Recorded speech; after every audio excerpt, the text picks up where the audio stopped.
Last week, you began learning about Redux. You took a look at how it manages the state for your React application through the use of a single store, reducers, and actions. But what are actions exactly? Redux actions are plain JavaScript objects that contain payloads of information that are sent to the store.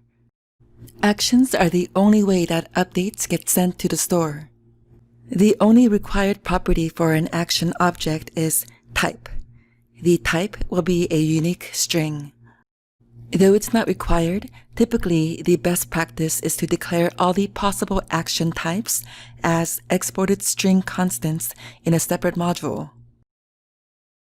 Here's an example of the action types.js module that you will create this week in its final form. There are multiple benefits to this approach. Primarily, you are able to easily see all the action types in one place, which is very helpful when there are multiple developers on a project. You can see in one file all the different kinds of changes to the state that have already been implemented in the app. An action gets dispatched by a React component in response to some user interaction with the view.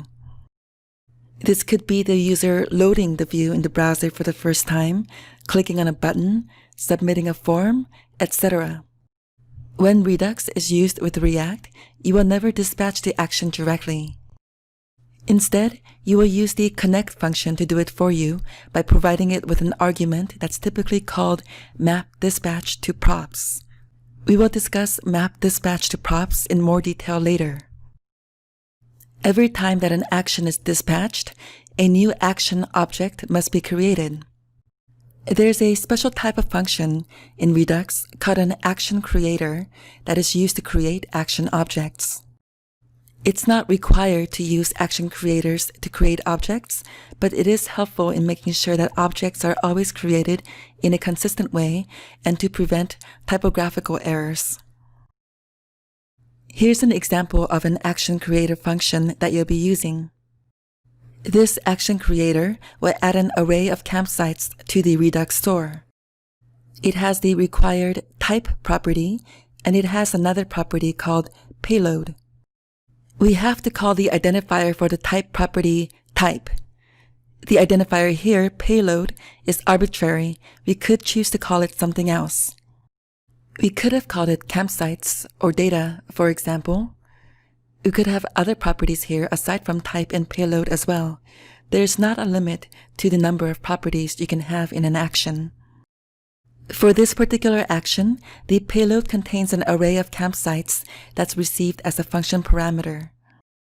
Notice that because this is an arrow function and we're only returning one thing, which is this object inside of parentheses, we don't have to use the return keyword. Remember that with arrow functions, if you leave out the curly braces around the function body and there's only one expression in the function, you don't need to use the return keyword. It's implied. You might be thinking, but wait, there are curly braces. Well, curly braces do a lot of different things in JavaScript, and in this case, these curly braces are being used to create an object.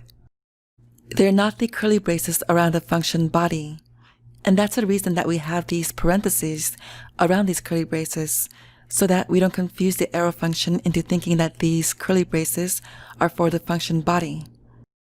So even though you don't see the return keyword here, be aware that this function is returning this object.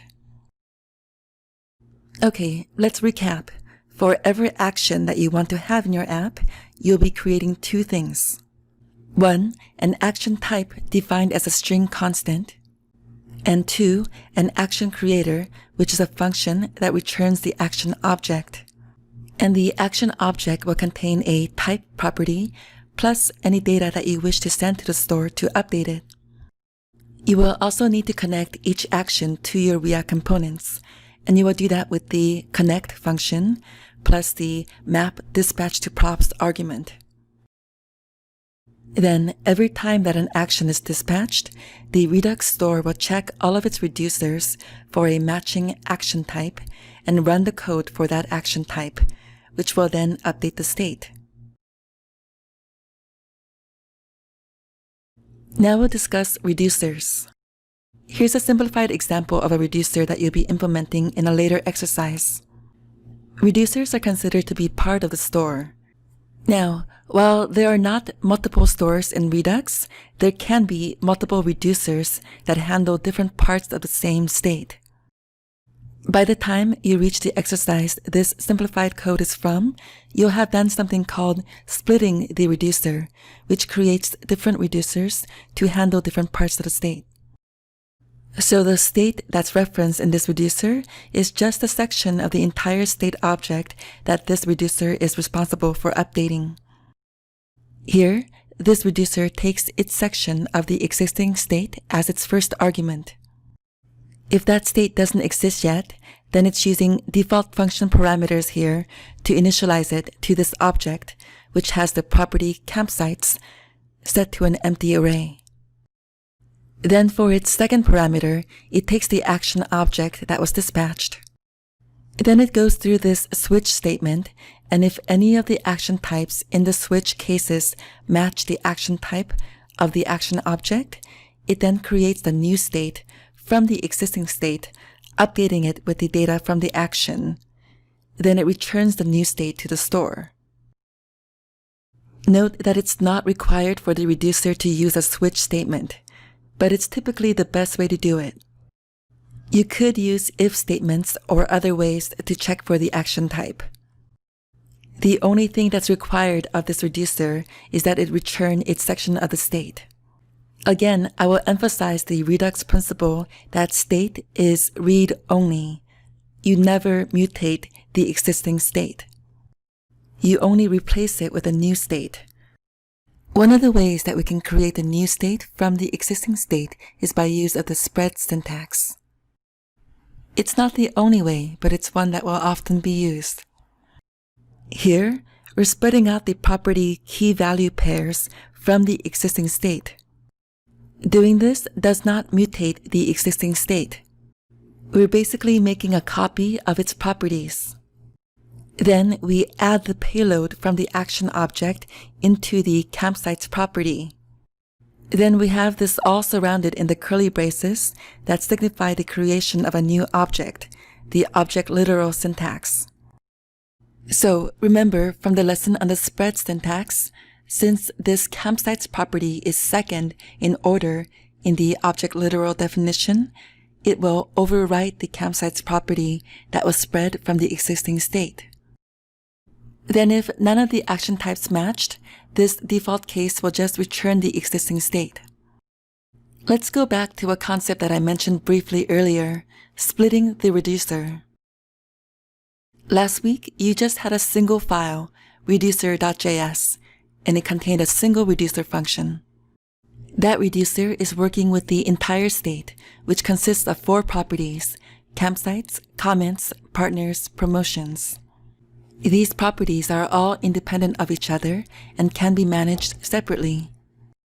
Often, it will be useful to split up your reducer into multiple reducers and put them in separate files. However, Redux's createStore function will only accept a single reducer as an argument. So Redux also provides a function called combine reducers that will take all of your reducers and combine them into a single root reducer to use with createStore. And that's what you'll be doing in the following exercise. Then after that, you'll begin to implement Redux actions with action types and action creators. Let's get started.